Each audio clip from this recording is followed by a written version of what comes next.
Hello everyone, welcome to this beautiful platform of physics विदा। आज जो हमारा टॉपिक चल रहा था लाइफ प्रोसेस, उसका लेक्चर नंबर 4 है। 3 लेक्चर हमारे ऑलरेडी कंप्लीट हो चुके हैं। इस लेक्चर में हम पढ़ेंगे बेटा ट्रांसपोर्टेशन के बारे में। ट्रांसपोर्टेशन का मतलब आपको पता होगा, ट्रांसपोर्टेशन जनरली जो आप समझते हो वही है ट्रांसपोर्टेशन, कि किसी चीज को एक जगह से दूसरी जगह को ट्रांसपोर्ट करने को हम बोलते हैं ट्रांसपोर्टेशन। अब हम इसमें कौन सी चीजों का ट्रांसपोर्टेशन पढ़ेंगे, तो हम इसमें मेनली तो ब्लड का ट्रांसपोर्टेशन पढ़ेंगे कि ब्लड में कौन कौन सी चीजें ट्रांसपोर्ट होती हैं और कैसे ब्लड उन चीजों को ट्रांसपोर्ट करता है। बाकी हम इसमें प्लांट में ट्रांसपोर्टेशन भी पढ़ेंगे कि प्लांट्स में कैसे फूड और वाटर का ट्रांसपोर्ट होता है। ठीक है, तो स्टार्ट करते हैं। देखो, सबसे पहले तो बेटा ट्रांसपोर्टेशन की डेफिनेशन हमारे पास लिखी हुई है, तो डेफिनेशन देखते हैं। Transportation in living organism refer to the process of moving food, water, oxygen and other essential material to different part of the body as well as removing waste product। देखो, transportation क्या होता है? Transportation होता है बेटा किसी living organism में process of moving food, या तो खाने का ट्रांसपोर्ट हो रहा है, water, oxygen and other essential material to the different part of the body as well as removing waste product, है ना। आपके बॉडी में वाटर का ट्रांसपोर्ट कैसे होता है? आप पानी पीते हो, पानी का ट्रांसपोर्टेशन होता है ना पूरी बॉडी में। खाना खाते हो, खाने का डाइजेशन होता है, फिर वो ट्रांसपोर्ट होता है पूरी बॉडी में वाया ब्लड। और किस चीज़ का? हार्मोन्स का ट्रांसफर होता है। आपको अगर हार्मोन्स के बारे में पता हो, जो कि हम पढ़ेंगे आगे, तो हार्मोन्स का ट्रांसपोर्टेशन होता है। आपकी ग्लैंड जो होती हैं, एंडोक्राइन ग्लैंड जो होती है, वहां से हार्मोन रिलीज होते हैं और वो हार्मोन्स आपकी बॉडी में डिफरेंट पार्ट में ट्रांसपोर्ट करते हैं। उसके बाद आपकी बॉडी में वेस्ट प्रोडक्ट प्रोड्यूस होता है। वो वेस्ट प्रोडक्ट भी बेटा आपके जहां पर वो प्रोड्यूस हो रहा है, वो क्या होता है? वहां से ट्रांसपोर्ट होता है, फिर मतलब ट्रांसपोर्ट होता है, फिर आपकी बॉडी से एक्सक्रीट आउट हो जाता है। ठीक है, तो ये सारी चीज़ें हैं बेटा ट्रांसपोर्टेशन के बारे में। सबसे मेन चीज़ जो ट्रांसपोर्टेशन आपकी बॉडी में जो कर रहा है, वो ब्लड कर रहा है। मतलब blood is the main source जिससे ट्रांसपोर्टेशन आपकी बॉडी में हो रहा है, और उसके स्टडी को बेटा हम बोलते हैं सर्कुलेटरी सिस्टम। क्या बोलते हैं? सर्कुलेटरी सिस्टम होता है। सर्कुलेटरी सिस्टम जो होता है हमारी बॉडी में, तीन पार्ट हो, तीन ये चीजें हैं, मतलब कि तीन पार्ट में डिवाइडेड है ये सर्कुलेटरी सिस्टम में। जो जो चीज काम कर रही है, पहला है इसमें ब्लड। ब्लड बेटा क्या कर रहा है? ब्लड एक फ्लूइड कनेक्टिव टिश्यू होता है, ब्लड के थ्रू ही सारी चीजें ट्रांसफर होती हैं। उसके बाद है ब्लड वेसल्स, और ये जो ब्लड है, ये किसके थ्रू ट्रांसपोर्ट होता है? ब्लड किसके थ्रू फ्लो करता है? इन ब्लड वेसल्स के थ्रू। ठीक है, और बेटा और इस ब्लड को पंप देने का काम कौन करता है? ये heart. Heart is the pumping organ of your body, जिसके हेल्प से ब्लड जो है पूरी बॉडी में क्या हो पाता है? पंप हो पाता है, उसको जर्क मिल पाता है, उसको क्या मिलता है? एनर्जी नहीं बोलेंगे, बट एक पंप मिलता है। ठीक है, जर्क मिलता है, जिससे वो एकदम से फ्लो होता है। हर बॉडी के पार्ट रुकता नहीं है, फ्लो होता रहता है। ठीक है, blood is a fluid connective tissue, सबको पता है। ब्लड वेसल्स क्या है? ब्लड वेसल्स ये ट्यूब लाइक क्या होती है? ट्यूब लाइक क्या बोलेंगे हम इसे? ट्यूब लाइक स्ट्रक्चर होती हैं। ठीक है, और हार्ट क्या है? हार्ट आपकी बॉडी का पंपिंग ऑर्गन है। इस तरीके से आपकी जो बॉडी है, उसमें सारी की सारी आर्टरीज, वेन्स, हार्ट ये रहा अगर आपको दिख रहा हो, और ये सारी बेटा क्या है आपकी बॉडी में? ब्लड वेसल्स हैं। सारी बॉडी में, पूरी बॉडी में क्या होती है? ब्लड वेसल्स होती हैं इस तरीके से। ठीक है, तो आपको ध्यान रखना है। नेक्स्ट आता है हमारे पास ब्लड। अब सबसे पहले हम ब्लड के बारे में पढ़ेंगे। आपको पता होगा कि ब्लड आपकी बॉडी में हर जगह है ना। ब्लड है, इसीलिए चीज़ों का ट्रांसफर हो रहा है, इसीलिए खाने का ट्रांसफर हो रहा है, क्योंकि ब्लड के थ्रू ही स्मॉल इंटेस्टाइन में जो खाना डाइजेस्ट होता है वो स्मॉल इंटेस्टाइन में पहुंचता है। स्मॉल इंटेस्टाइन में एक विलाय होते हैं, फिंगर लाइक प्रोजेक्शंस होते हैं, वो एब्जॉर्ब करते हैं उन न्यूट्रिएंट्स को और आपकी बॉडी में, पूरी बॉडी में ट्रांसपोर्ट कराते हैं ब्लड की हेल्प से। तो ब्लड क्या है? Blood is a red coloured fluid connective tissue. एक टिश्यू है, इसको हम एक टिश्यू कंसीडर करते हैं, और बेटा ये फ्लूइड होता है ना। तरल होता है, तरल पदार्थ होता है, नॉट सॉलिड, गैस नहीं होता, ये क्या होता है, लिक्विड जैसा होता है। तो लिक्विड को बेटा हम फ्लूइड कहते हैं, जो भी चीज फ्लो कर सकती है उसको फ्लूइड कहा जाता है।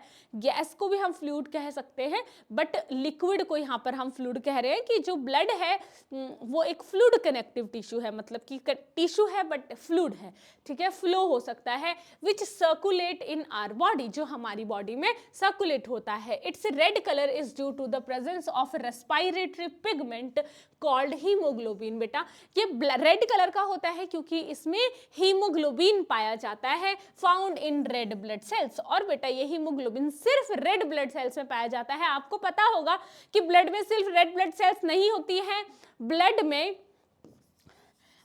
में आरबीसीज भी होती हैं, डब्ल्यूबीसीज भी होती हैं और प्लेटलेट्स भी होती हैं, ठीक है। लेकिन रेड सिर्फ आरबीसीज होती है, डब्ल्यूबीसी एंड प्लेटलेट्स बेटा रेड नहीं होती हैं, ठीक है। The deficiency of haemoglobin in our body refer to as anaemia. आपकी बॉडी में जब हीमोग्लोबिन की डेफिशिएंसी हो जाती है ना तो उसको एनीमिया बोलते हैं, एनीमिया बोलते हैं, ठीक है। तो उसको इनेम नहीं, एनीमिया। उसके बाद आता है फंक्शन क्या क्या है ब्लड के, फंक्शंस पता होने चाहिए बेटा। पहला फंक्शन इसका होता है ट्रांसपोर्टेशन का, transport, carry oxygen, nutrient, hormone and waste. Of course बेटा क्या क्या कैरी करता है ब्लड कैरी करता है आपके न्यूट्रिएंट्स को, आपका जो डाइजेस्टेड फूड होता है उसको, ऑक्सीजन को कैरी करता है ना। ऑक्सीजन आप जब सांस लेते हो तो ऑक्सीजन को अंदर लेते हो, फिर ऑक्सीजन क्या करता है, ऑक्सीजन आपके लंग्स तक जाती है, लंग्स में बेटा कार्बन डाइऑक्साइड पूरी बॉडी से होती हुई आपके लंग्स तक आती है, वहाँ पर गैसेस का एक्सचेंज होता है। और ये एक्सचेंज होता है सारी पूरी बॉडी से, किसके थ्रू आया सारा वो कार्बन डाइऑक्साइड, ब्लड के थ्रू आया, फिर लंग्स तक गया, लंग्स में जो ऑक्सीजन आई थी वो ब्लड के थ्रू आपकी पूरी बॉडी तक पहुंचेगी, ठीक है। तो ऑक्सीजन का कैरी भी कौन कर रहा है, ब्लड ही कर रहा है। न्यूट्रिएंट्स का, हाँ मैंने बताया अभी कि डाइजेशन कैसे होता है। हार्मोन्स का, जितने भी आपकी बॉडी में एंडोक्राइन ग्लैंड्स हैं वो बेटा क्या कर रही हैं, एंडोक्राइन ग्लैंड्स क्या करती हैं, हार्मोन को रिलीज करती हैं, है ना। एंडोक्राइन ग्लैंड लिख के आ गया क्या, एंडोक्राइन ग्लैंड्स क्या होती हैं, फिर हार्मोन को कौन रिलीज करते हैं, तो ग्लैंड, और ग्लैंड भी कौन सी, एंडोक्राइन ग्लैंड, ठीक है, एक्सोक्राइन नहीं, एंडोक्राइन ग्लैंड। एक्सोक्राइन भी करती हैं, लेकिन एक्सोक्राइन ग्लैंड ये डक्टलेस ग्लैंड होती हैं, ठीक है, ये डक्टलेस ग्लैंड होती हैं। दे चलो, तो एंडोक्राइन एक्सोक्राइन ये जो ग्लैंड्स होती हैं ये क्या प्रोड्यूस करती हैं बेटा, हार्मोन्स प्रोड्यूस करती है, ठीक है। ऑक्सीजनेशन, हाँ ऑक्सीजन को RBC deliver oxygen to the body cells, RBC जो भी ऑक्सीजन आपकी बॉडी में जाती है उसको बॉडी सेल्स तक कौन ले जाता है, ब्लड ले जाता है। और डिफेंस में WBC fight infection and destroy germs, जो भी आपकी बॉडी में जर्म्स पे है, कहीं पे भी जर्म्स हैं तो उनको फाइट कौन करता है, ब्लड में जो प्रेजेंट डब्ल्यूबीसीज होती है वो उनसे फाइट करता है, ठीक है। टेम्परेचर रेगुलेशन का काम करता है, distribute heat to maintain the body temperature. Blood क्या करता है, बॉडी के हर पार्ट में हीट को डिस्ट्रीब्यूट करता है ताकि बॉडी का टेम्परेचर मेंटेन रह सके। उसके बाद clotting, platelets help to stop bleeding by forming clot. आपके बॉडी में जब कट लग जाता है कहीं पे तो ब्लड बाहर आता है ना, ब्लड फ्लो होता है, लेकिन कुछ समय बाद क्या होता है कि वो ना रुक जाता है, मतलब ब्लड ऐसा नहीं कि बहता ही रहेगा, क्लॉट बन जाता है वहाँ पे। वो क्लॉट फॉर्मेशन किसकी वजह से होती है, प्लेटलेट्स की वजह से होती है। और प्लेटलेट्स किस में प्रेजेंट होते हैं बेटा, ब्लड में ही तो होते हैं, ठीक है। चलो उसके बाद हम देखते हैं कि कंपोनेंट ऑफ ब्लड। बेटा ब्लड के मेनली जो कंपोनेंट होते हैं वो होते हैं ब्लड सेल्स और प्लाज्मा, ठीक है। देखो इसमें अगर आप देखोगे तो एक तो ब्लड है, एक तो कंपोनेंट क्या है, ब्लड सेल है, और दूसरा प्लाज्मा है। ये भी ब्लड सेल ही हम इनको देखते हैं, प्लेटलेट्स को भी, पर ठीक है हमने यहाँ पे अगर आप बताया तो तीन चीज में आप पढ़ो, एक है blood cells, plasma and platelets. Blood cells दो तरीके की होती है, रेड ब्लड सेल्स और व्हाइट ब्लड सेल्स, ठीक है। प्लाज्मा क्या होता है, plasma fluid medium carry the nutrient waste product and other substance, pale yellow colour का होता है बेटा। जो प्लाज्मा होता है ना पेल येलो कलर का होता है, ठीक है। आपके ब्लड में 55% ये प्लाज्मा होता है और 45% आपके ये होते हैं ब्लड सेल्स होती हैं। ब्लड सेल्स में रेड ब्लड सेल्स भी आते हैं, व्हाइट ब्लड सेल्स भी आते हैं और ये प्लेटलेट्स भी आती हैं, ठीक है। तो 55% लगभग ये प्लाज्मा होता है और बाकी के ये 3 चीजें होती हैं, ये ठीक है, 3 चीजें in the sense red blood cells, white blood cells और प्लेटलेट्स। ये टोटल 45% ऑफ टोटल ब्लड होता है और 55% आपके ब्लड में प्लाज्मा होता है। तो जो ब्लड है उसके 2 कंपोनेंट है आपके पास, ब्लड के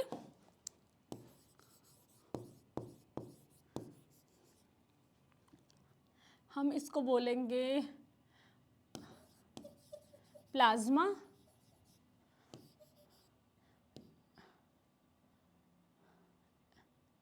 इसको फॉर्म्ड एलिमेंट वैसे बोलते हैं, ठीक है। फॉर्म्ड एलिमेंट के अंदर आ जाते हैं आपके WBCs, RBCs, प्लेटलेट्स, ठीक है। तो ये आपको ध्यान होना चाहिए कि जो 55% होता है प्लाज्मा एंड 45% होता है फॉर्म्ड एलिमेंट, ठीक है। तो ये ध्यान रखना। चलो, तो ब्लड सेल्स कितने तरीके के होते हैं? 2 तरीके के बता रहे, red blood cells, white blood cells. Red blood cells contain haemoglobin to transport oxygen and carbon dioxide, red in colour. Red blood cells क्या होते हैं बेटा, क्या करते हैं? इनमें हीमोग्लोबिन प्रेजेंट होता है और ये ट्रांसपोर्टेशन करता है ऑक्सीजन का एंड कार्बन डाइऑक्साइड का, ठीक है। Haemoglobin is mainly responsible for किसके लिए बेटा? Transportation of oxygen and carbon dioxide. उसके बाद व्हाइट ब्लड सेल्स क्या करते हैं? Provide immunity, produce antibiotic against disease causing microbe. आपकी बॉडी में कोई डिजीज कॉजिंग माइक्रोब चला जाता है तो हमारी बॉडी उसके लिए क्या करती है? डिफेंस मैकेनिज्म तैयार करती है। उसके लिए रिस्पॉन्सिबल होते हैं बेटा WBCs, ठीक है। प्लेटलेट क्या काम करती है? Help in blood clotting to prevent leak and maintain pressure. Platelets क्या करती है? ब्लड क्लॉटिंग में हेल्प करती है, prevent leak and maintain pressure.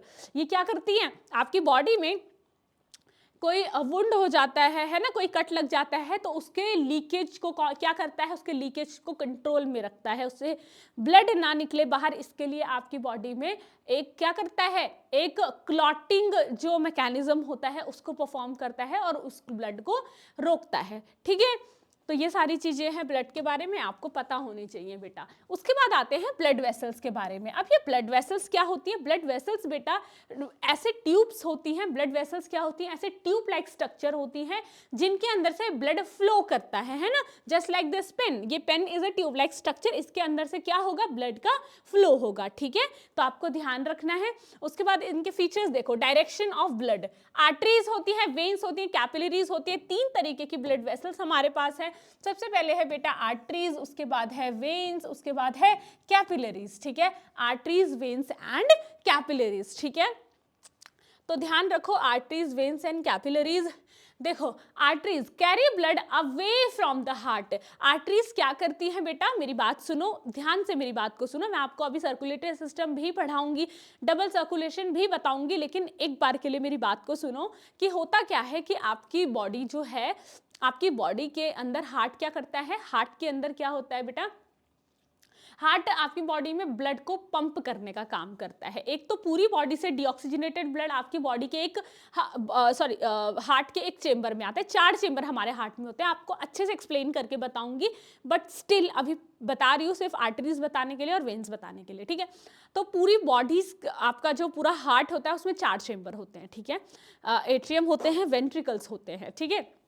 तो होता क्या है कि जो बॉडी से जो हार्ट तक ब्लड आता है ना, वो वेन्स लेके आती है। कौन लेके आती है? वेन्स लेके आती है। और बॉडी में क्यों आए, बॉडी से क्यों आएगा बेटा हार्ट तक ब्लड? क्योंकि वो प्योरिफिकेशन के लिए आएगा, प्योरीफाई होना है ब्लड को, है ना। तो इम्प्योर ब्लड को जो भी वेसल्स कैरी करती हैं बेटा, वो होती हैं वेन्स, ठीक है। इसका एक एक्सेप्शन भी है, मैं आपको बताऊंगी वो एक्सेप्शन, लेकिन वो कौन लेके आता है? वेन्स लेके आती है। और बॉडी से कैरी अवे कौन करता है ब्लड को? आर्टरीज कैरी अवे करती है, ठीक है। तो मतलब कि पूरी बॉडी से जो इम्प्योर ब्लड है, डीऑक्सीजनेटेड ब्लड है, वो हार्ट तक कौन लेके आता है, वो हार्ट तक बेटा आपकी आर्टरी वेन्स लेके आती है। हार्ट से जो प्योर हो जाता है ब्लड, उसको कैरी अवे कौन करता है, वापस कौन बॉडी तक कौन लेके जाता है, वेन्स लेके, आर्टरीज लेके जाती है बेटा, ठीक है। तो बॉडी तक लाने वाली बेटा हो जाती है वेन्स, और बॉडी से ले जाने वाली हो जाती है आर्टरीज। आपको ध्यान रखना है, कहीं कोई बच्चा नोट्स बना रहा है तो उसमें लिख दो बॉडी तक और बॉडी से, ठीक है। उसके बाद कैपिलरीज क्या होती है कि कनेक्ट करती हैं बेटा आर्टरीज और वेन्स को। क्या करती है, कनेक्ट करती है। जैसे कि बेटा ये आर्टरीज हो गई आपकी, ठीक है, for example these are arteries, और ये वेन्स हो गई, तो इनको बेटा कनेक्ट करती है इस तरीके से, है ना। कनेक्ट करती, ये दोनों कनेक्ट हो जाती है, और जब ये कनेक्ट हो जाती है ना, तो क्या बन जाती है, आपकी कैपिलरीज बन जाती हैं। तो capillaries are just connection of veins and arteries, ठीक है। तो इस तरीके से ये दोनों क्या हो जाती है, कनेक्ट हो जाती है और आर्टरी कैपिलरीज बना देती हैं। तो आपको ध्यान रखनी है ये वाली चीज, ठीक है। उसके बाद है, चलो, direction of blood, carry blood away from the heart. हाँ, ऑक्सीजनेटेड हो जाएगा ब्लड, ब्लड प्योर हो जाएगा तो बॉडी से अवे ही जाएगा, ठीक है। तो और वेन क्या करती है, carry blood toward the heart, blood को हार्ट तक कैरी करती है, क्योंकि उसको ऑक्सीजनेशन करना है उस ब्लड का, ठीक है। और कनेक्ट आर्टरीज एंड कैपिलरीज क्या करती है, कनेक्ट करती है आर्टरीज और वेन्स को। उसके बाद ऑक्सीजन कंटेंट, आर्टरीज में बेटा ऑक्सीजनेटेड ब्लड रहता है, तो एक्सेप्ट पल्मोनरी आर्टरी, बेटा ये बहुत इंपॉर्टेंट है और ये एक्सेप्शन है ना, accept pulmonary artery. Pulmonary artery क्या करती है, डीऑक्सीजनेटेड ब्लड को कैरी करती है, ठीक है। तो ये एक्सेप्शन याद रखना, बाद में इसका आपको एक्सप्लेनेशन भी मिलेगा, बट अभी के लिए बेटा याद रखो कि सारी की सारी आर्टरीज ऑक्सीजनेटेड ब्लड को कैरी करती हैं, लेकिन सिर्फ पल्मोनरी आर्टरी ऐसी आर्टरी है जो कि क्या करती है, डीऑक्सीजनेटेड ब्लड को कैरी करती है, ठीक है। उसके बाद वेन्स क्या करती हैं, डीऑक्सीजनेटेड ब्लड को कैरी करती है, लेकिन pulmonary vein is the only when जो कि बेटा ऑक्सीजनेटेड ब्लड को कैरी करती है। ये पल्मोनरी आर्टरी किसको करती है, डीऑक्सीजनेटेड को, ठीक है। और ये पल्मोनरी वेन किसको करती है, ऑक्सीजनेटेड को। समझ आ रही है आपको बात, है ना। Capillary both exchange oxygen and carbon dioxide. Capillaries बेटा कार्बन डाइऑक्साइड, मैंने बताया ना, यहाँ से कार्बन डाइऑक्साइड वाली, यहाँ से आर्टरीज आ रही है, फिर वेन्स आ रही है, दोनों अलग अलग चीज को लेके आ रही है। अब ये मिलेंगी कहीं पे तो दोनों को कैरी करेंगे, है ना, कैपिलरीज बनेंगी, दोनों को कैरी करती हैं, ठीक है। प्रेशर आर्टरीज में बहुत ज्यादा होता है, क्योंकि हार्ट से निकला है भाई ब्लड प्योर होके, तो एकदम बहुत ज्यादा प्रेशर से निकलेगा, तभी तो बॉडी में शू करके फ्लो हो पाएगा, ऐसे करके, ठीक है। और वेन्स में कैसा होता है, थोड़ा सा लो प्रेशर होता है, और कैपिलरीज में भी लो हो जाता है, क्योंकि क्या होता है, यहाँ से आर्टरीज आ रही है, वेन्स आ रही है ना, दोनों का कुछ भी प्रेशर हो, दोनों मिल रही हैं, तो फिर प्रेशर कम हो जाता है ना।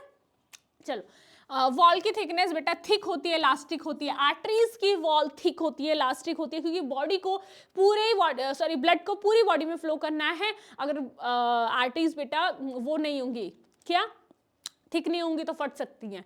इलास्टिक होती हैं, क्योंकि इतनी तेजी से ब्लड जाता है, अगर इलास्टिक नहीं होंगी तो क्या होगा, रिजिड अगर होंगी तो फटने का चांसेस रहते हैं। इलास्टिक होती हैं, आराम से जितना ब्लड जाएगा आराम से खुल जाएंगी, फिर कॉन्ट्रैक्ट हो जाएंगे, ठीक है। थिन होती है, very thin, one cell thin होती हैं। Capillaries are one cell thin, ठीक है। वॉल्व एब्सेंट होती हैं, इनमें प्रेजेंट होती हैं, वॉल्व इनमें भी एब्सेंट होती है।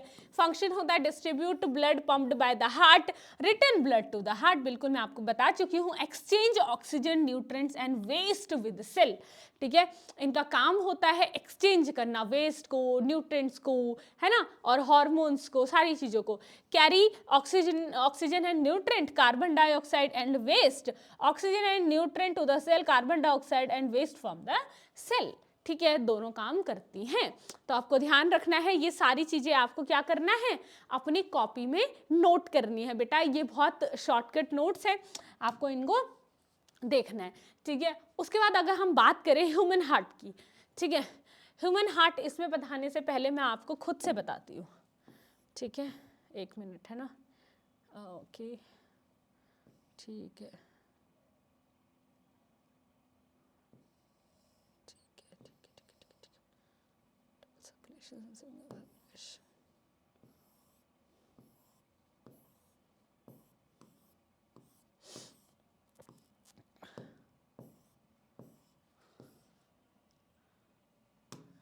ठीक है, स्टार्ट करते हैं सर्कुलेशन। चलो,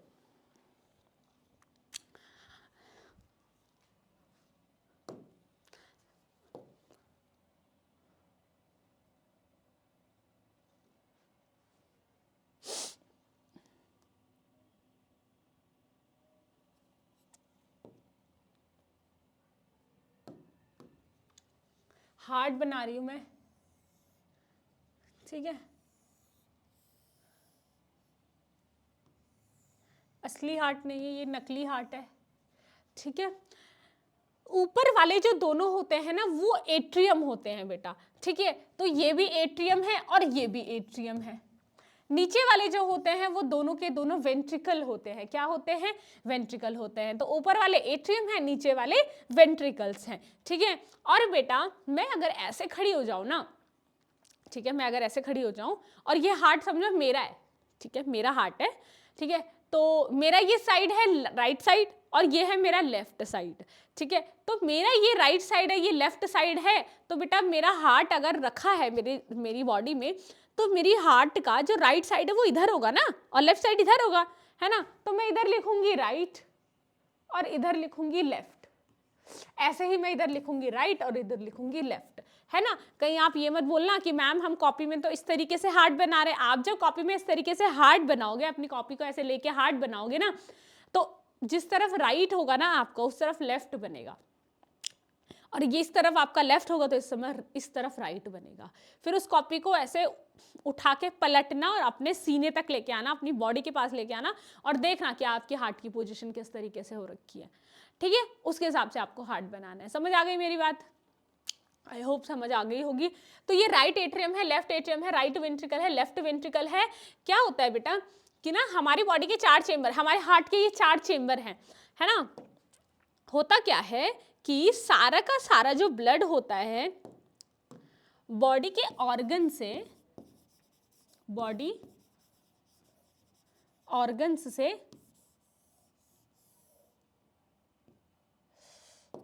I'll try to write,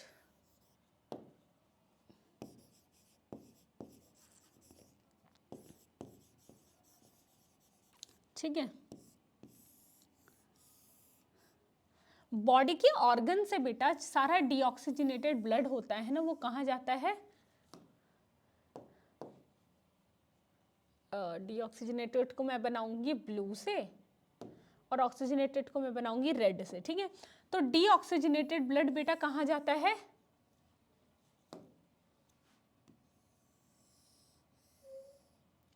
deoxygenated blood जाता है आपके राइट एट्रियम में, ठीक है। बॉडी में डीऑक्सीजनेटेड ब्लड होता है ना, वो कहाँ जाता है? राइट एट्रियम में जाता है। राइट एट्रियम से बेटा वो ब्लड कहाँ जाता है आपका? राइट वेंट्रिकल में जाता है, ठीक है। किसके थ्रू जाता है बॉडी से ये राइट एट्रियम में? वेना कावा के through, superior vena cava and inferior vena cava.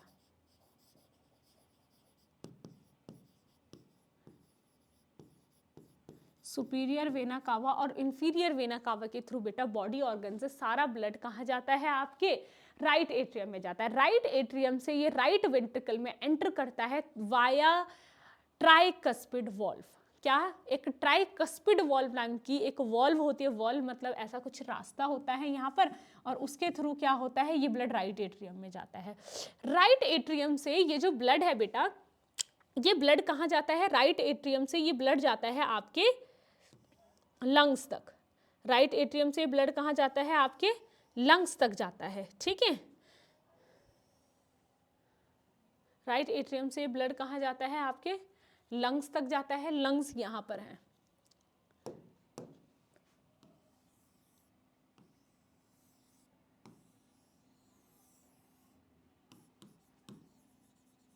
ये लंग्स है।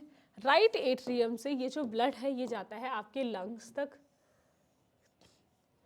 ये डीऑक्सीजनेटेड ब्लड जाता है आपके लंग्स तक। यहाँ पर इस ब्लड का होता है ऑक्सीजनेशन, है ना। और यहाँ से ये ऑक्सीजनेटेड होकर कहाँ चला जाता है? ऑक्सीजनेटेड होके ये ब्लड चला जाता है लेफ्ट एट्रियम में। फिर लेफ्ट एट्रियम से बेटा ये ब्लड जाता है आपके लेफ्ट वेंट्रिकल में थ्रू बाइकस्पिड वॉल्व्स, और बेटा लेफ्ट वेंट्रिकल से ये ब्लड चला जाता है आपके बॉडी ऑर्गन तक।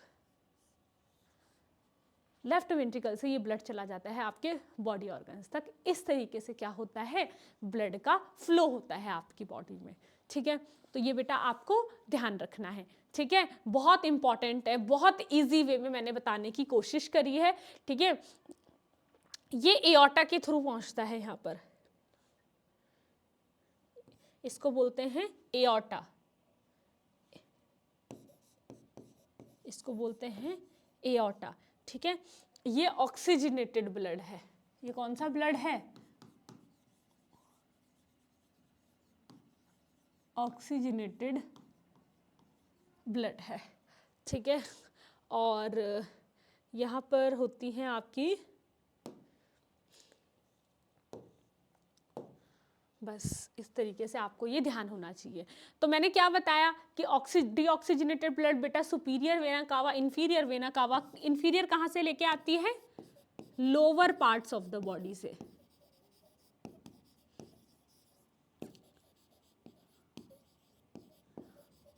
और सुपीरियर कहाँ से लाती है,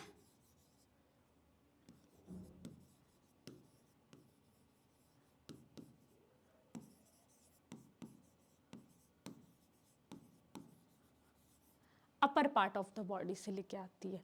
ठीक है, तो superior vena cava upper parts of the body से लाती है, inferior vena cava lower parts of the body से लाती है, और ब्लड को बेटा डंप कर देती है इधर राइट एट्रियम में। राइट एट्रियम से ब्लड राइट वेंट्रिकल में आता है। राइट वेंट्रिकल से बेटा ये ब्लड ऑक्सीजनेशन होने के लिए कहाँ जाता है, इन लंग्स के पास जाता है, और लंग्स पे बेटा क्या होता है, यहाँ पर ऑक्सीजनेशन होता है।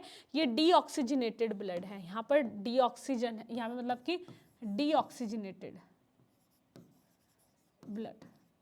ठीक है, ये यहाँ पर हम लिख सकते हैं, ये इस तरीके से शायद लिखना सही नहीं होगा,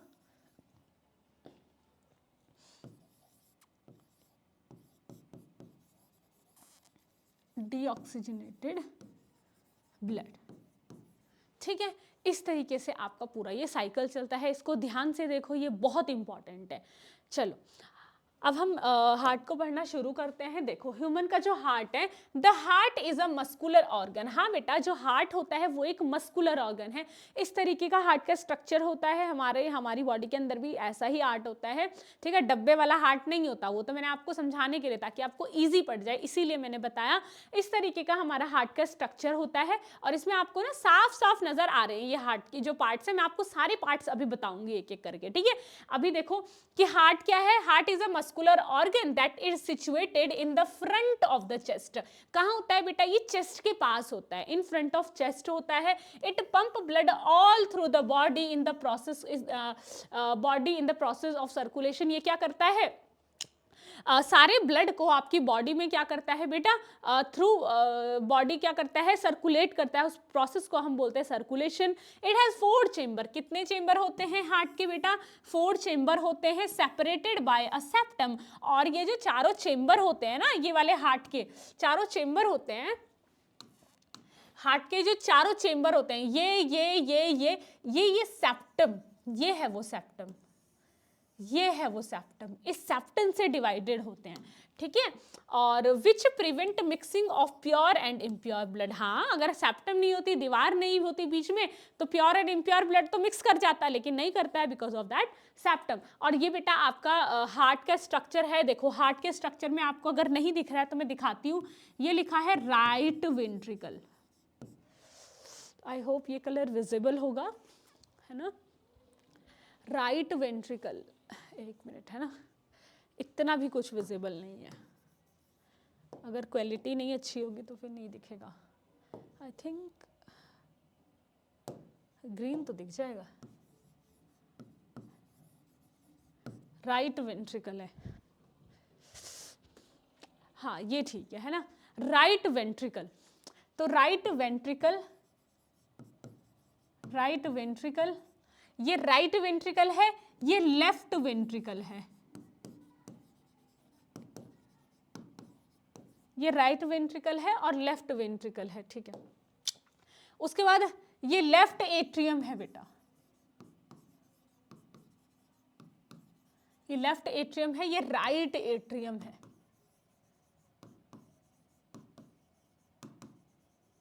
ये है ना।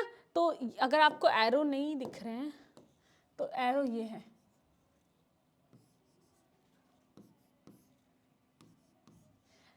Right atrium, right ventricle, left atrium, left ventricle, 4 जो चेम्बर हैं वो ये ऐसे होते हैं, ठीक है। उसके बाद ना ये ना वेना कावा है, this is a vena cava, है ना। ये क्या है, vena cava, upper body part से, फ्रॉम अपर बॉडी पार्ट, दिख रहा है, फ्रॉम अपर बॉडी। और ये वेना कावा है, ये भी, ये वाली भी वेना कावा है लोअर बॉडी से, ठीक है। ये वेना कावा है बेटा लोअर बॉडी से। ये सेप्टम है, ये हार्ट की जो है इसको अलग कर रही है, ठीक है। ये पल्मोनरी वेन्स हैं और ये पल्मोनरी आर्टरीज हैं। ये क्या है, पल्मोनरी वेन्स और पल्मोनरी आर्टरीज है। पल्मोनरी वेन्स और पल्मोनरी आर्टरी का काम तो मैंने बताया नहीं आपको। पल्मोनरी आर्टरी से क्या होता है, पल्मोनरी आर्टरी से देखो, पल्मोनरी आर्टरी से बेटा क्या होता है कि ना, जो राइट वेंट्रिकल से लंग्स तक जो ब्लड लेके जाती है ना, वो जिन आर्टरीज के थ्रू जाता है ना, ये डीऑक्सीजनेटेड ब्लड, इसको हम बोलते हैं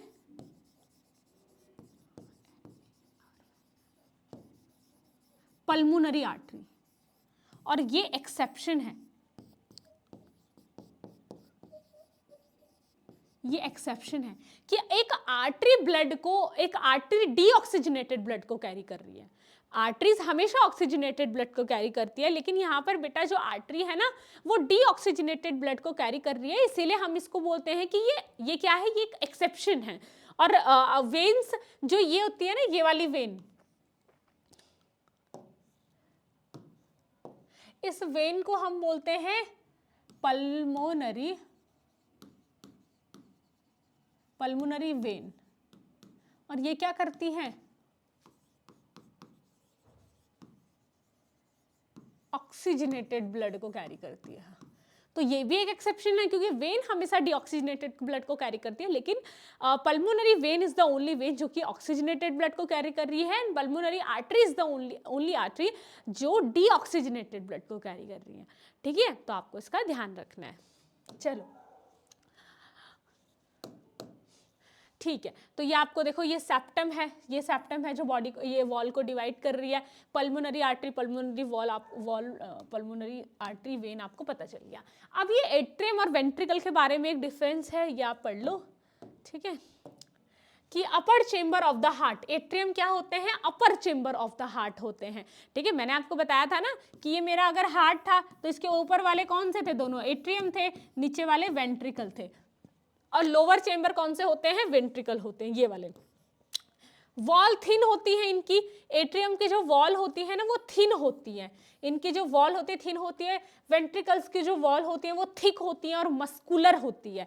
कैसी होती है, थिक होती है, मस्कुलर होती है, ठीक है। थिक क्यों होती है, क्योंकि इन्होंने क्या करना है, इन्होंने एक तो इस वाले वेंट्रिकल ने तो पूरी बॉडी में ब्लड को ले जाना है, और इस वाले वेंट्रिकल ने हार्ट तक, लंग्स तक ब्लड को ले जाना है, इसीलिए इनकी क्या होती है, थिक होती है। Receive blood from the veins, जो एट्रियम है ना वो क्या करते हैं, वेन्स से ब्लड को रिसीव करती है, क्योंकि भाई डीऑक्सीजनेटेड ब्लड को रिसीव करेंगी तो वेन्स से ही तो करेंगी, और ये आर्टरीज से करती हैं। Right atrium receive deoxygenated blood from body, left atrium receive oxygenated blood from lungs. बेटा अगर कुछ भी नहीं याद करना है तो ये करना पड़ेगा, मतलब कुछ भी नहीं याद करने का मतलब है कि अगर और चीजें नहीं याद होती हैं तो ये तो बेटा याद होना ही चाहिए। और लेफ्ट वेंट्रिकल क्या करता है, pump deoxygenated blood to lung, left ventricle pump oxygenated blood to body, ठीक है। तो ये आपको ध्यान होना चाहिए, मैंने आपको समझा दिया, अब मैंने आपको लिख के भी बता दिया। उसके बाद है in human blood passes through the heart twice during one complete circulation of the body, this is called double circulation. अब ह्यूमन में क्या होता है बेटा, ह्यूमन में देखो दो तरीके के सर्कुलेशन होते हैं, टू टाइप्स के सर्कुलेशन होते हैं। पहला आपके पास होता है पल्मोनरी सर्कुलेशन और दूसरा आपके पास होता है सिस्टमिक सर्कुलेशन। अब इसको पल्मोनरी सर्कुलेशन, सिस्टमेटिक सर्कुलेशन क्या है और डबल सर्कुलेशन क्यों कहते हैं ये मैं आपको बताती हूँ। देखो होता क्या है कि जो पल्मोनरी सर्कुलेशन होता है ना उसको कब बोलते हैं, blood flow from the heart to the lungs and back. Blood क्या करता है बेटा, हार्ट से ना पहले लंग्स में जाता है, हार्ट से लंग्स में जाता है, उस सर्कुलेशन को क्या बोलते हैं, उस सर्कुलेशन को बोलते हैं पल्मोनरी सर्कुलेशन। मैं उस डायग्राम में भी बताऊंगी कहां पर है पल्मोनरी सर्कुलेशन, अभी देखो। और इसका पर्पस क्या है, to oxygenate the blood, remove CO2 and take oxygen. क्यों होता है पल्मोनरी सर्कुलेशन, ताकि जो डीऑक्सीजनेटेड ब्लड हार्ट में आया है वो लंग्स में जाके ऑक्सीजनेटेड हो सके। समझ आ रही है बात, इसीलिए पल्मोनरी सर्कुलेशन कह रहे हैं। सिस्टमेटिक सर्कुलेशन क्या होता है, blood from the heart to the rest of the body and return. Blood क्या करता है, अब हार्ट में ऑक्सीडेटेड होके आ गया, फिर ये पूरी बॉडी तक जा रहा है। इस सर्कुलेशन को हम क्या बोलते हैं, सिस्टमिक सर्कुलेशन बोलते हैं। इस सर्कुलेशन को हम क्या बोलते हैं बेटा, सिस्टमिक की सर्कुलेशन बोलते हैं। अब मेरी बात सुनो,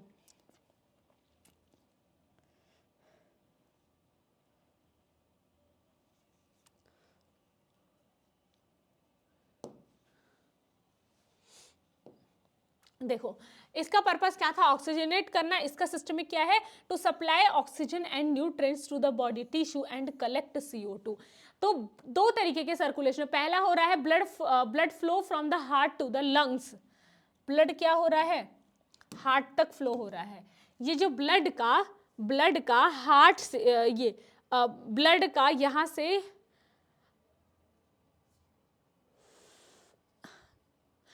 पल्मोनरी सर्कुलेशन इसको बोलते हैं, ब्लड का हार्ट से बॉडी तक जाना, ठीक है। और सिस्टमिक सर्कुलेशन होता है आपके जो यहाँ हार्ट में आया है ना, ये दोबारा से पूरी बॉडी में चले जाना, इसको बोलते हैं बेटा सिस्टमिक सर्कुलेशन। और पल्मोनरी सर्कुलेशन बोलते हैं हार्ट से ब्लड लंग्स तक जाना, इसको बोलते हैं पल्मोनरी सर्कुलेशन। क्योंकि जहां पर भी लंग्स की बात आती है ना उसके लिए पल्मोनरी हम देखते हैं, कि पल्मोनरी क्या करते हैं, यूज करते हैं। अब देखो पल्मोनरी वेन का मतलब कि लंग्स से ब्लड जा रहा है, और पल्मोनरी आर्टरी मतलब लंग्स में ब्लड जा रहा है। तो पल्मोनरी मतलब जहां पर भी आ गया लंग्स से रिलेटेड बात हो रही है, ठीक है। तो ये आपको ध्यान रखना है कि सिस्टम में क्या होता है, blood flow from the heart to the rest of the body, है ना, हार्ट से पूरी बॉडी तक गया, that is pulmonary systemic circulation. और जो ब्लड है वो क्या हुआ, हार्ट से लंग्स तक गया, उसको हम बोलेंगे पल्मोनरी सर्कुलेशन, ठीक है। चलो, तो एक डायग्राम दे रखा है, ये भी आपको पता होना चाहिए, है ना। ये आपके क्या है बेटा, ये आपको दिख रहा है कुछ, ये है ना, ये ना आर्टरीज हैं और ये वेन्स है, और ये आर्टरीज है, ये वेन्स है, ये मिल गई तो ये क्या बन गई, कैपिलरीज बन गई। ऐसी तो होती है कैपिलरीज, यहाँ से आर्टरीज आती है, यहाँ से वेन्स आती है, एक तो आएगी नहीं, बहुत सारी आती है, और ये इस तरीके से मिल जाती है, तो इस तरीके से कैपिलरीज बन जाती है। मैं आपको यही बताने की कोशिश कर रही थी, ठीक है। Capillaries in body organ apart from the lungs, ये बॉडी ऑर्गन है, ठीक है। यहाँ से क्या होगा, वेना कावा से डीऑक्सीजनेटेड ब्लड आ रहा है ना, फॉर एग्जाम्पल ये आपके किसी ऑर्गन के कैपिलरीज हैं, ठीक है, किसी ऑर्गन की कैपिलरीज हैं, ऑर्गन की ब्लड वेसल्स हैं। यहाँ से डीऑक्सीजनेटेड ब्लड आया और राइट वेंट्रिकल में गया, फिर राइट वेंट्रिकल से ये ब्लड कहाँ गया, इसे लेफ्ट वेंट्रिकल में गया, ठीक है। राइट एट्रियम में गया, राइट एट्रियम से लेफ्ट वेंट्रिकल में, राइट वेंट्रिकल में गया, राइट वेंट्रिकल लेफ्ट वेंट्रिकल, ठीक है, राइट वेंट्रिकल में गया, ठीक है। फिर राइट वेंट्रिकल से इसके थ्रू पल्मोनरी आर्टरी के थ्रू आपके लंग्स तक गया, ये लंग्स में कैपिलरीज हैं। फिर यहाँ से बेटा लंग्स से होता हुआ पल्मोनरी वेन्स के थ्रू कहाँ आएगा ब्लड, पल्मोनरी वेन्स के थ्रू आएगा इस लेफ्ट एट्रियम में, फिर यहाँ से आएगा इस लेफ्ट वेंट्रिकल में, ठीक है। उसके बाद यहाँ से कहाँ हो जाएगा, दोबारा से पूरी बॉडी में चला जाएगा, और ये होता है आपके एओर्टा के थ्रू पूरी बॉडी में जाता है। बॉडी से आता है लंग्स, बॉडी से आता है हार्ट तक वेना कावा के थ्रू, और हार्ट से बॉडी तक जाता है एओर्टा के थ्रू। ठीक है, तो बेटा ये आपको ध्यान होना चाहिए, ये डायग्राम भी पता होना चाहिए, इसकी लेवलिंग भी पता होनी चाहिए। डबल सर्कुलेशन किसको बोलते हैं? Blood flow twice through the heart before completing a full circuit. Heart तक डबल फ्लो कर रहा है। देखो ब्लड जो है पहले पूरी बॉडी से आया हार्ट तक, ठीक है, और हार्ट से गया ये लंग्स तक, फिर लंग्स से दोबारा से हार्ट में आ रहा है, लंग्स से दोबारा से हार्ट में आ रहा है, इसीलिए हम इसको बोलते हैं डबल सर्कुलेशन। इसीलिए हम इसको क्या बोलते हैं? डबल सर्कुलेशन बोलते हैं। सिंगल सर्कुलेशन किस में होता है, कैसे होता है? Blood passes only once through the heart in complete cycle. Blood जब एक ही कम साइकिल में क्या हो जाता है पूरा, जैसे कि फिश होती है ना, फिश में सिर्फ 2 हार्ट होते हैं, तो ब्लड उनकी बॉडी से यहाँ आता है, फिर यहाँ से फिर बॉडी में चला जाता है, यहाँ आता है ब्लड से फिर बॉडी में चला जाता है। इस तरीके सर्कुलेशन होता रहता है, और इस तरीके के सर्कुलेशन को हम क्या बोलते हैं? इस तरीके के सर्कुलेशन को हम बोलते हैं बेटा, इस तरीके के सर्कुलेशन को हम बोलते हैं सिंगल सर्कुलेशन। ठीक है, डबल सर्कुलेशन तब बोलते हैं जब ब्लड 2 बार हार्ट तक आ रहा है ना। एक बार तो वो पूरी बॉडी से हार्ट तक आया डीऑक्सीजनेटेड, और दूसरी बार क्या हुआ? ऑक्सीजनेशन हुआ लंग्स में, फिर लंग्स से दोबारा से हार्ट में आया और फिर से बॉडी में गया। 2 बार हो रहा है, इसीलिए हम इसको डबल सर्कुलेशन बोलते हैं। अब ये एनिमल्स के ग्रुप हैं और ये इनके हार्ट के चेंबर हैं भाई, कि इनके हार्ट में कितने चेंबर होते हैं और इनके सर्कुलेशन के टाइप को क्या बोलते हैं, और इनकी ब्लड का मतलब बॉडी का टेम्परेचर रेगुलेट क्या क्या होता है, मतलब कि कैसे रहता है नहीं रहता है। देखो अगर हम बात करें एव्स की, एव्स को हम बर्ड्स कहते हैं, और मैमल्स की, मतलब कि चिड़िया जो होती है, चिड़ियाएं जो होती हैं उनकी बात करें, और अपनी बात करें मैमल्स की। मैमल्स क्या होते हैं? जिनके अंदर मैमरी ग्लैंड पाया जाता है। मैमरी ग्लैंड मतलब जो अपने यंग वन को फीड कर सकते हैं वाया मिल्क, मिल्क से अपने यंग वन को फीड करते हैं, जो अपने बच्चे को जन्म देते हैं, है ना। और क्या करते हैं? जिनकी बॉडी में हेयर्स पाए जाते हैं, 2-4 इसके कुछ एक्सेप्शन भी है, बट मेन जो मैमल्स के फीचर्स होते हैं वो ये होते हैं। ठीक है, तो मैमल्स और बर्ड्स जो होते हैं ना, उनके 4 चेंबर हार्ट होते हैं। मतलब चिड़िया और हम लोग हैं, कुत्ते, गाय, भैंस, बकरी, हम सबके 4 चेंबर हार्ट होता है, और हमारे में कंप्लीट डबल सर्कुलेशन पाया जाता है, और हम वार्म ब्लडेड होते हैं ना, हम वार्म ब्लडेड, है ना। हम अपनी बॉडी का टेम्परेचर मेंटेन कर देते हैं, है ना। क्या आप कभी हाइबरनेशन में जाते हो जब सर्दियां पड़ जाती है?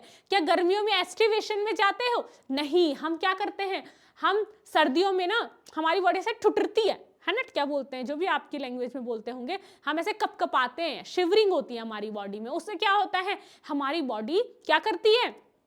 टेम्परेचर मेंटेन करने के लिए वो करती है। गर्मी में हमारी बॉडी स्वेटिंग करती है, क्यों करती है? ताकि बॉडी में कूलिंग सेंसेशन आए, है ना। तो कुछ ना कुछ बॉडी करती है अपने टेम्परेचर को मेंटेन करने के लिए, कुछ ना कुछ करती है। आप भी करते हो, गर्मी में पंखा चलाते हो, सर्दियों में क्या करते हो? हीटर चलाते हो, वो तो आप कर रहे हो, लेकिन बॉडी का खुद का भी एक क्या होता है? रेगुलेटरी सिस्टम होता है। इसीलिए बेटा हम वार्म ब्लडेड हैं, इसीलिए जो बर्ड्स होती हैं वो भी वार्म ब्लडेड होती हैं। ठीक है, बाकी जो एम्फीबियंस और रेप्टाइल्स होते हैं ना, उसके 3 चेंबर्ड हार्ट होता है।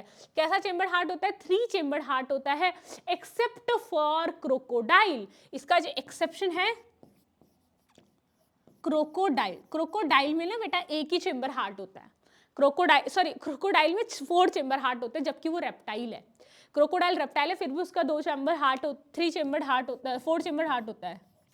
एक्सेप्शन है क्रोकोडाइल हैव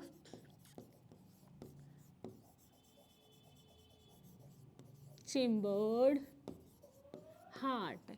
इसके ना 4 चेंबर हार्ट होता है क्रोकोडाइल का, जबकि एक रेप्टाइल है। ठीक है, और बेटा कोल्ड ब्लडेड होते हैं, अपनी बॉडी के टेम्परेचर को मेंटेन नहीं कर सकते। ठीक है, सर्दियों में हाइबरनेशन में चले जाएंगे, है ना, कि इनको मतलब ठंड से बचे रह सके, गर्मी में एस्टिवेशन में चले जाते हैं। फिशेस जो होती है, इनको पाइसेस भी कहा जाता है, इनका 2 ही चेंबर इनके हार्ट में होते हैं बेटा, इनके अंदर सिंगल सर्कुलेशन होता है। हाँ, ये तो मैंने बताया नहीं, इनमें कंप्लीट डबल सर्कुलेशन होता है, इनमें पार्शियल डबल सर्कुलेशन होता है। किसमें? एम्फीबियन और रेप्टाइल में, बस याद करो, और ये भी कोल्ड ब्लडेड होती है। ठीक है, तो आपको ये सारे पॉइंट जो है वो याद होने चाहिए, इनको ध्यान से देखो और याद करो। ठीक है, आपकी कॉपी में नोट्स होने चाहिए बढ़िया तरीके से एकदम बने हुए, है ना, ताकि एग्जाम टाइम पे आप उनको रिवाइज कर सको। ठीक है, चलो नेक्स्ट आता है, नेक्स्ट आता है why is it necessary to have a 4 chamber in the heart of human and other mammal. क्यों जरूरी है बेटा 4 चेंबर होना? हमारे में एक चेंबर से काम क्यों नहीं चलता? 2 चेंबर, 3 चेंबर, 4 चेंबर क्यों होते हैं? और 4 क्यों होते हैं? 4 क्यों होते हैं? prevent mixing of blood. Oxygenated and deoxygenated blood are kept separate, which is important for efficient circulation. क्या होता है, 4 चेम्बर हार्ट होने से बेटा सर्कुलेशन एफिशिएंट बना रहता है, ठीक है। डीऑक्सीजनेटेड जो ब्लड है वो ऑक्सीजनेटेड ब्लड में मिक्स नहीं होता है, जबकि पार्शियल डबल सर्कुलेशन में ऐसा होता है, ऑक्सीजनेटेड और डीऑक्सीजनेटेड ब्लड मिक्स होते हैं। 2 चेम्बर हार्ट किसमें होता है, पाइसेस में, फिशेस में, उनमें भी बेटा सर्कुलेशन होता है ऐसा कि जिसमें ब्लड मिक्स हो जाते हैं, हमारे में ऐसा नहीं होता है। इंश्योर एफिशिएंट ऑक्सीजन सप्लाई, ताकि हमारी बॉडी को अच्छे से ऑक्सीजन मिल सके, ठीक है। इसीलिए क्या होता है, इसीलिए ब्लड जो है वो कैसा रहता है, इसीलिए जो हार्ट है वो 4 चेम्बर है, ठीक है, ताकि ब्लड एफिशिएंटली सप्लाई हुआ है, body get pure oxygen rich blood, body को क्या मिले, प्योर ऑक्सीजन रिच ब्लड मिले, helping in high energy production, है ना। और इससे क्या होता है, एनर्जी प्रोडक्शन हाई रहता है। अगर आपकी बॉडी को एफिशिएंट, बहुत ज़्यादा अच्छे से अगर आपकी बॉडी को ऑक्सीजन मिलता रहेगा तो आप काम भी अच्छे से कर पाओगे, ठीक है, इसीलिए ये होता है। Essential for warm blooded animal, human need more energy to maintain constant body temperature, so 4 chamber heart is necessary, है ना। warm blooded animal for example हम और bird है, हमारे और bird में क्या है, कैसे हैं हम बेटा, हम वार्म ब्लडेड हैं, हम कोल्ड ब्लडेड नहीं है, हम पोइक्लोथम्स नहीं है, ठीक है, हम वार्म ब्लडेड हैं। हम वार्म ब्लडेड क्यों हैं, क्योंकि हमारे पास 4 चेम्बर हैं हार्ट के। Human need more energy, 4 chamber हैं, तो हमारे जो maintain constant body temperature, so the chambered heart is necessary, so 4 chamber. Human need more energy to maintain constant body temperature. हम और जो बर्ड्स हैं, मतलब जिनके भी 4 चेम्बर हार्ट होते हैं, हम क्या है, वार्म ब्लडेड हैं। वार्म ब्लडेड होने से क्यों है हम वार्म ब्लड, क्योंकि हमें 4 चेम्बर हार्ट है ना। और इसका क्या मतलब कि क्यों है वार्म, 4 चेम्बर हार्ट से क्या मतलब है, क्योंकि ब्लड एफिशिएंटली सप्लाई हो रहा है, और एफिशिएंटली सप्लाई होगा तो ज़्यादा ऑक्सीजन जाएगी, ज़्यादा ऑक्सीजन जाएगी तो ज़्यादा एनर्जी का प्रोडक्शन होगा। मैंने आपको बताया था कि एनर्जी का जो प्रोडक्शन होता है, एनर्जी का जो प्रोडक्शन होता है वो ऑक्सीजन की प्रेजेंस में होता है, क्योंकि ऑक्सीजन क्या करता है, खाने को क्या करता है, तोड़ता है, उस खाने को तोड़ता है तो एटीपी बनता है, एटीपी बनेगा तो बेटा काम कर पाओगे, ठीक है। चलो नेक्स्ट है, हाँ ये वही है लिखा हुआ कि फिशेस जैसे पाइसेस होती है, इनमें 2 चेम्बर हार्ट होता है, सिंगल सर्कुलेशन होता है, temperature control, low temperature regulation, और इनको बेटा हम कोल्ड ब्लडेड कहते हैं। फिर एम्फीबियंस जो होते हैं, इनमें 3 चेम्बर हार्ट होता है, इनकम्प्लीट डबल सर्कुलेशन होता है, इनमें भी टेम्परेचर रेगुलेशन नहीं होता है, इनको कोल्ड ब्लडेड कहते हैं। रेप्टाइल जो होते हैं, इनमें 3 चेम्बर होता है, इनकम्प्लीट ही होता है, टेम्परेचर रेगुलेशन नहीं होता है, कोल्ड ब्लडेड। बर्ड्स होते हैं, 4 चेम्बर हार्ट होता है, कंप्लीट डबल सर्कुलेशन होता है, यस इंटरनल रेगुलेशन होता है, यस वार्म ब्लडेड होते हैं। मैमल्स, हाँ 4 चेम्बर होते हैं, कंप्लीट सर्कुलेशन होता है, इंटरनल रेगुलेशन होता है, वार्म ब्लडेड होते हैं, ठीक है, तो ध्यान रखना है। उसके बाद बेटा यहाँ पर आपका ब्लड का सर्कुलेटरी सिस्टम खत्म होता है, ठीक है, ब्लड का सर्कुलेटरी सिस्टम आपका यहाँ पर खत्म है। इसके बाद में आपको पढ़ाएं लिम्फ और टिश्यू फ्लूइड। लिम्फ को हम टिश्यू फ्लूइड भी बोलते हैं, ठीक है। तो देखो स्टार्ट करते हैं, लिम्फ क्या है और टिश्यू फ्लूइड, मतलब लिम्फ को ही टिश्यू फ्लूइड बोलते हैं। क्या है ये लिम्फ, देखो lymph some component of blood leak through the pore in wall of capillaries. क्या होता है बेटा, जैसे कि ना ये आपके यहाँ से ना वेन्स आई, ठीक है, और यहाँ से आर्टरीज आई,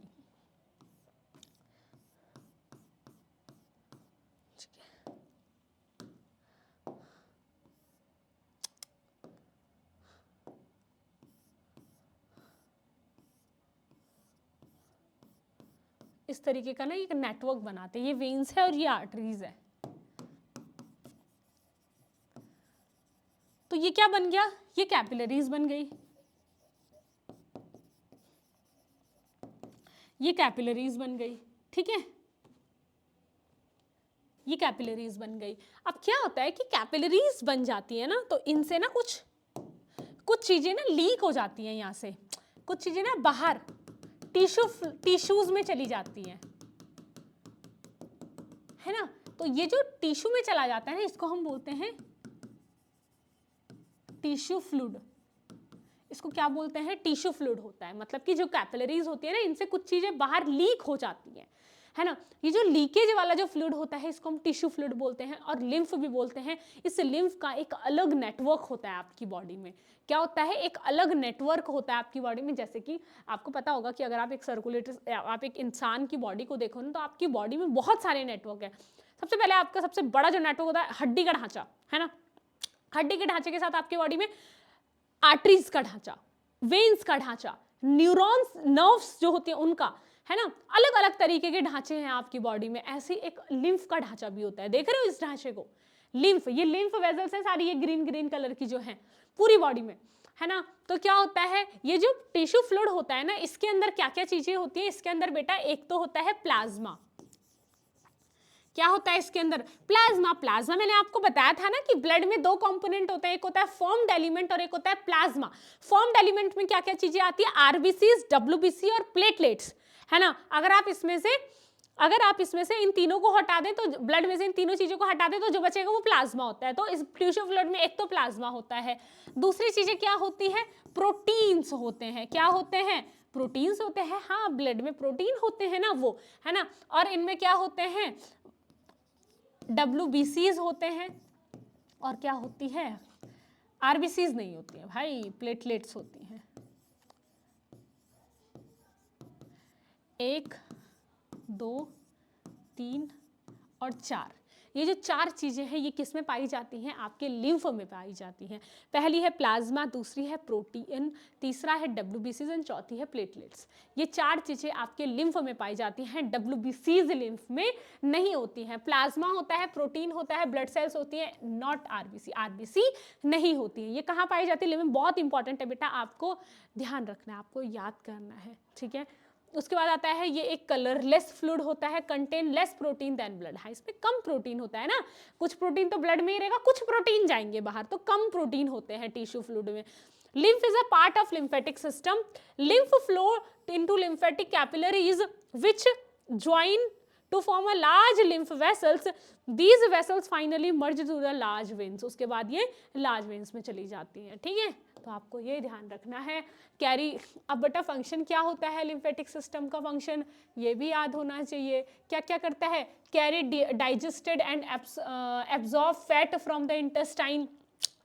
मेन काम इसका जो होता है वो डाइजेस्टेड फैट और किसको, डाइजेस्टेड फैट को इंटेस्टाइन से आपकी बॉडी के टिश्यूज को देना होता है, ठीक है। मेन काम क्या होता है, जो डाइजेस्ट हुआ आपके इंटेस्टाइन में, मैंने बताया था आपको, अगर आपने ध्यान से सुना होगा पहला, दूसरा, तीसरा लेक्चर, तो मैंने आपको उसमें से किसी लेक्चर में, आई थिंक दूसरे लेक्चर में मैंने बताया था, हाँ दूसरे लेक्चर में मैंने आपको बताया था कि क्या होता है, आपके जो स्मॉल इंटेस्टाइन होते हैं ना, उसमें ना विलाई होते हैं। अगर उन विलाई को आप देखो, माइक्रोस्कोपिक स्ट्रक्चर, बहुत छोटे 1 सेल थिक होते हैं वो, उनको अगर आप देखो ना, तो उनमें लेक्टियल्स होते हैं। वो लेक्टियल्स कनेक्टेड होते हैं इन लिम्फ वेसल से, ठीक है। वो लेक्टियल्स कनेक्टेड होते हैं लिम्फ वेसल से। वो लेक्टियल्स क्या करती हैं, जो भी फैट वगैरह का वो एब्जॉर्ब करती है ना, वो इन लिम्फ तक ले जाती है उसको, ठीक है। तो वही काम है कि carry digested and absorbed fat from the intestine. Intestine से डाइजेस्टेड और एब्जॉर्ब फैट को कहाँ ले जाती हैं, यहाँ तक ले जाती हैं ये लिम्फ वेसल्स,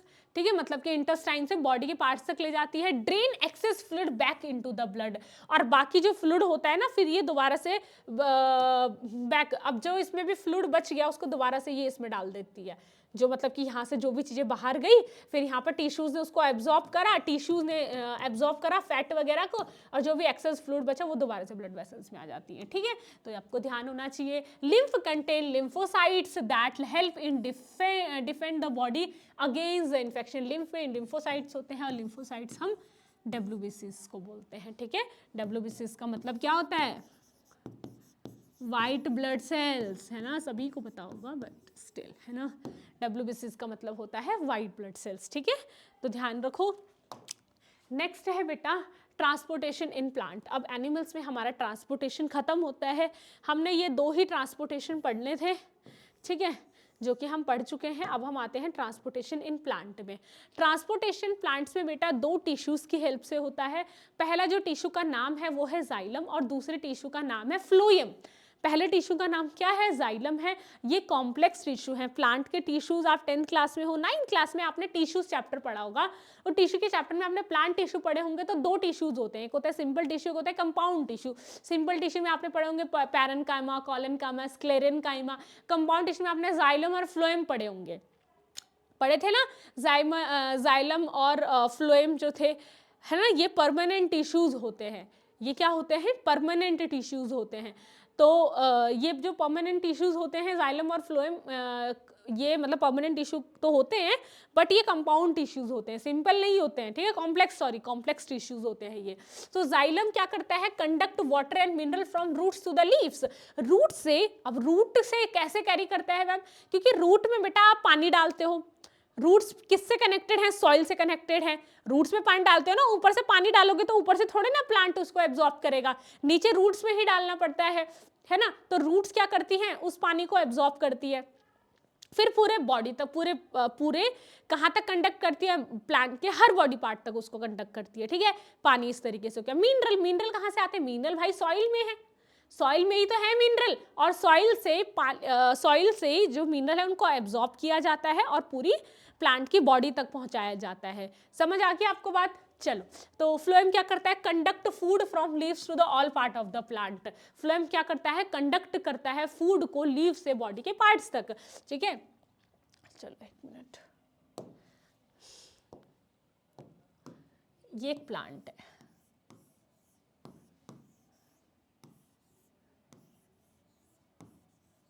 ठीक है।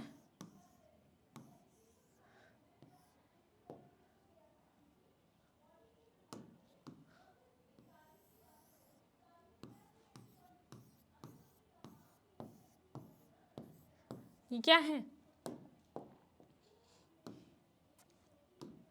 ये रूट्स है।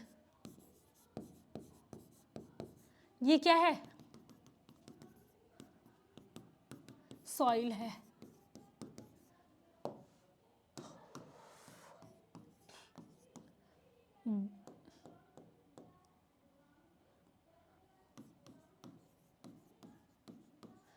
ठीक है, तो जाइलम का काम क्या होता है, जाइलम का काम होता है वाटर एंड मिनरल को एब्जॉर्ब करना, ठीक है, क्योंकि वाटर और मिनरल को तो यहीं से एब्जॉर्ब करेगा, है ना।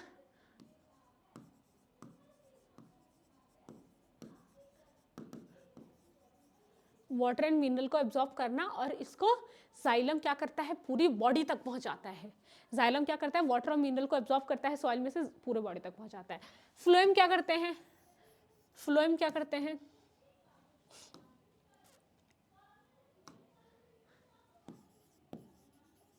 फ्लोएम क्या करते हैं,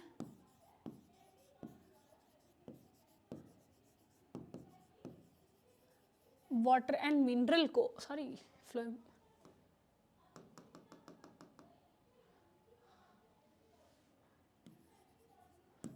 फूड को जो भी लीव्स में बना उसको ऊपर और नीचे हर डायरेक्शन में पहुंचाते हैं। मतलब कि अगर खाना बेटा लीव्स में ही तो बनता है, अब लीव्स में बना तो ऐसा थोड़े ना किसी लीव्स में ही रहेगा, यहाँ तक भी तो, स्टेम तक भी तो पहुंचना है, ब्रांचेस तक भी तो खाना पहुंचना है। तो जो फ्लोएम होता है ये खाने को क्या करता है, लीव्स से पूरी बॉडी के पार्ट्स तक ले जाता है, और जाइलम बेटा वाटर को क्या करता है, ऊपर कंडक्ट करता है, क्योंकि सॉइल से क्या करता है, वो एब्जॉर्ब करता है, ठीक है। तो अब मेरी बात सुनो, यहाँ देखो, जो जाइलम होता है ना, रूट से लीव्स तक वाटर एंड मिनरल को ले जाता है, composed of mainly dead element. जो रूट में ना, जाइलम जो है ना, मेनली डेड एलिमेंट से बने होते हैं, ठीक है। और ट्रांसपोर्ट इन यूनि डायरेक्शन, हाँ ये क्या होते हैं, यूनि डायरेक्शन में ट्रांसपोर्ट करते हैं बेटा। देखो ये जाइलम है ना, सिर्फ यूनि डायरेक्शन में ट्रांसपोर्ट करता है, एक ही तो डायरेक्शन में ट्रांसपोर्ट कर रहा है, क्योंकि वाटर हमेशा सॉइल में होता है भाई, मिनरल हमेशा सॉइल। ऐसा कोई प्लांट नहीं है इस दुनिया में जो लीव्स से सॉइल को एब्जॉर्ब कर रहा हो। सबका जो वाटर को एब्जॉर्ब करने का सिस्टम होता है वो लीव्स में ही होता है, सॉरी रूट्स में ही होता है। तो रूट्स में एब्जॉर्ब करेगा तो प्लांट को ऊपर तक ही तो पहुंचाएगा, है ना। लीव्स, रूट्स नीचे होती हैं हमेशा और लीव्स ऊपर होती हैं, तो लीव्स में पहुंचाना है ऊपर, तो रूट से लीव्स में पहुंचाना है तो ऊपर पहुंचाना पड़ेगा। इसीलिए ये बेटा फ्लो कैसा होता है,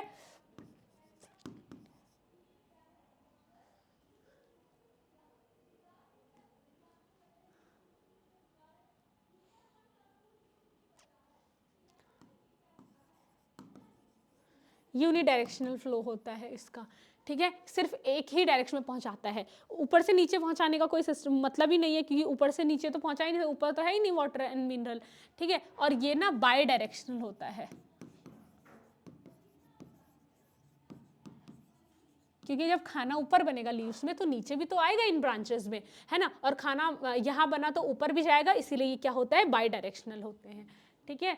उसके बाद ये है कि 4 type of cells, tracheid, vessels, xylem, parenchyma और जाइलम फाइबर। बेटा इनके ना 4 तरीके के सेल्स होते हैं, एक होता है ट्रैकीड्स, एक होते हैं वेसल्स, एक होते हैं xylem, parenchyma, xylem fibre. Tracheids, vessels, xylem, parenchyma, xylem fibre, और इसमें से ज़्यादातर क्या होते हैं, ज़्यादातर बेटा डेड होते हैं। ये क्या होता है, compose of mainly living element, transport by directional करते हैं, बोथ अपवर्ड एंड डाउनवर्ड। कौन, फ्लोएम, 4 टाइप के cells, phloem fibre, sieve tubes, companion cells and phloem parenchyma, याद होना चाहिए, ठीक है। उसके बाद आते हैं, ये देख लेना, उसके बाद आते हैं बेटा transportation in plant. Slow transportation system होता है। क्यों स्लो ट्रांसपोर्टेशन होता है, क्योंकि मूव नहीं कर सकते, large number of proportion of dead cells होते हैं इन मैनी टिश्यू, है ना, डेड सेल्स ज़्यादा होते हैं, डेड सेल्स ज़्यादा होते हैं, मतलब कि स्लो काम होगा, ठीक है। Hence they have low energy needed and अब स्लो ट्रांसपोर्टेशन। डेड सेल्स होते हैं इसीलिए लिविंग कम है, तो एनर्जी उन्हीं को तो चाहिए जो लिविंग होंगे, इसीलिए कम एनर्जी चाहिए और स्लो होगा काम, ठीक है। But transportation distance can be a very large, बहुत लार्ज डिस्टेंस, ह्यूमन कितना ही बड़ा हो जाएगा बेटा, है ना, कितना ही बड़ा, ज़्यादा से ज़्यादा 5 फुट, 6 फुट, 7 फुट, 7 फुट से ज़्यादा तो बहुत ही कम लोग होते हैं। 6 फुट इंडिया में तो ज़्यादा 5, 10, 5 फुट 11 इंच, 5 फुट 12 इंच, है ना, मतलब 6, तो 6 फुट, 6, 2, 3, 4, 5, इतने ही मैक्सिमम 7 तक होंगे।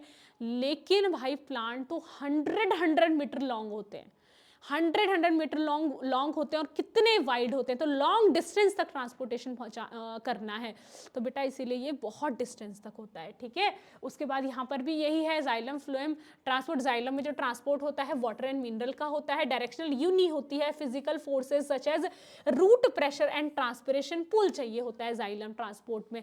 क्यों, क्योंकि ज़्यादातर डेड सेल्स हैं, है ना, और इसको क्या होता है, रूट प्रेशर क्या होता है, रूट्स में एक प्रेशर होता है जो पानी को ऊपर ठेलता है, पानी को ऊपर फोर्स लगाता है, और ट्रांसपिरेशन पुल मतलब कि जो लीव्स होती है ना वो उनमें पुल लगता है, उनमें क्या करता है, वो खींचते हैं चीज़ों को, मतलब कि वो पानी को ऊपर खींचते हैं, उसको बोलते हैं ट्रांसपिरेशनल पुल, है ना। और main tissue involve xylem, vessels and tracheids, ये मेन होते हैं। Food, amino acids, other substance, food तो फूड हो गया, अमीनो एसिड्स वगैरह, बाई डायरेक्शनल फ्लो होता है, एक्टिव ट्रांसपोर्ट, रिक्वायर्ड एनर्जी, है ना, ज़्यादा एनर्जी चाहिए क्योंकि लिविंग सेल्स हैं।